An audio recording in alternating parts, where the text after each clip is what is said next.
Okay, drone video of probably one of the more unique properties we've ever had. This is tract 43 at Cedar Gap Hollow, 5.4 acres. We're parked on the easement road at the east side of the property, and in a second here you'll see the cabin, which is back a few hundred feet to the west.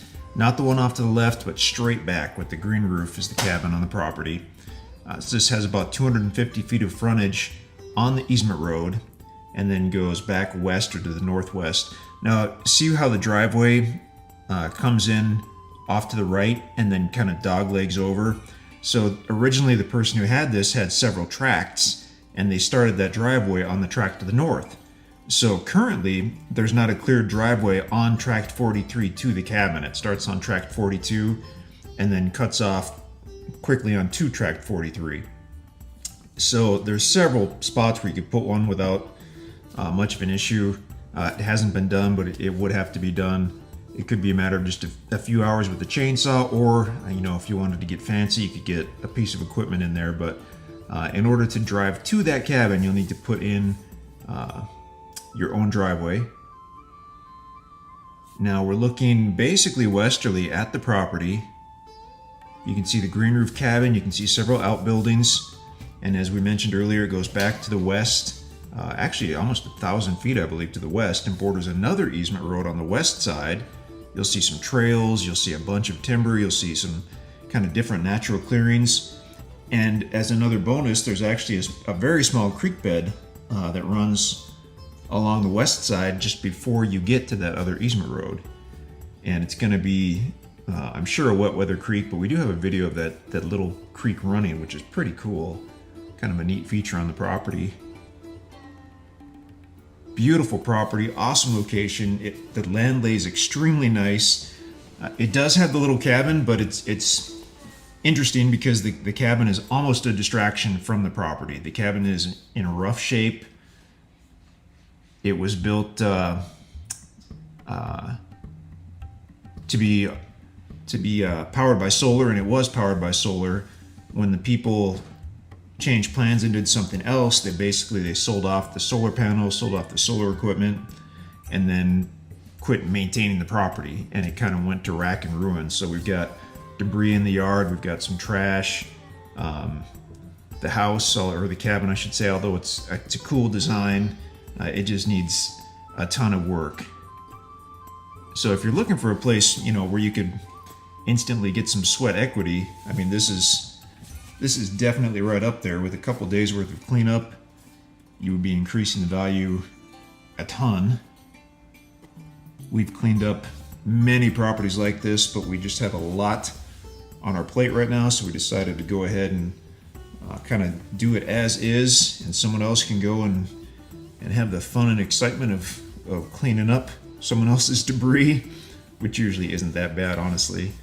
I mean, you could haul it off, you could put it in a pile and burn it as long as you did it on a safe day, or you could bury it, you could leave it as is to some extent. A lot of options, but really the value's in the property, in the site.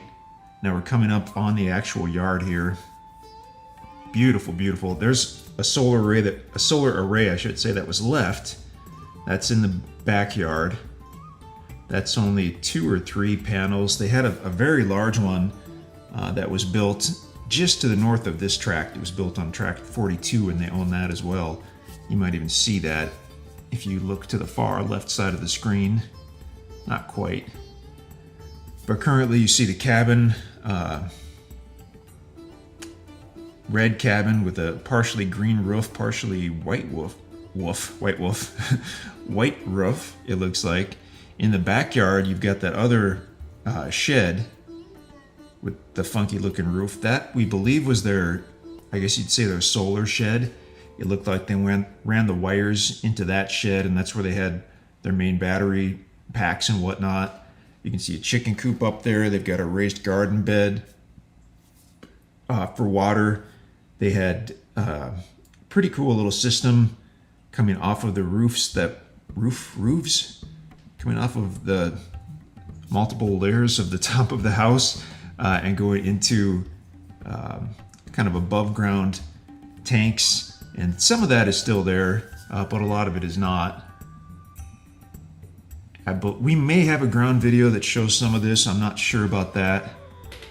But yeah, it needs a lot of work. This is not a deal where you could spend a day or two and then move your family into it by any means. But it is something that for the right person, maybe it has some possibilities. Otherwise, it is a gorgeous building site. It's in a great location. Cedar Gap Hollow is very popular. It's a homesteader-friendly development. There's one of the multiple little trails on the property. And if you look at the topo map, or just this drone video, and look at how that ground is situated, it lays so nicely. It's the highest on the east end by where the white truck was parked. Now we're kind of looking around the area. That's Highway 60 off in the background, the main east-west road in southern Missouri. So not only is Cedar Gap Hollow super private, but once you hit Highway 60 and go west, you'll be in Springfield in just over half an hour.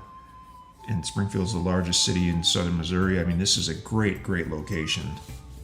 So many options out here. Instantacres.com. Check out the other videos. Check out the interactive map. If you have questions about this, you can reach us in the office. You can send us an email. Something like this, a phone call is probably more efficient use of your time, because if you have a lot of questions, we can, burn right through them on the phone versus doing 5 or 10 or 15 emails. But either way, I mean, we're happy to email as well. So, but your first stop should be the website, instantacres.com. If this is available, you'll see it in the homesteader friendly section under Cedar Gap Hollow. It's tract 43 with the little cabin, 5.401 acres in size. We look forward to hearing from you. Instantacres.com, in case I didn't say it 12 times.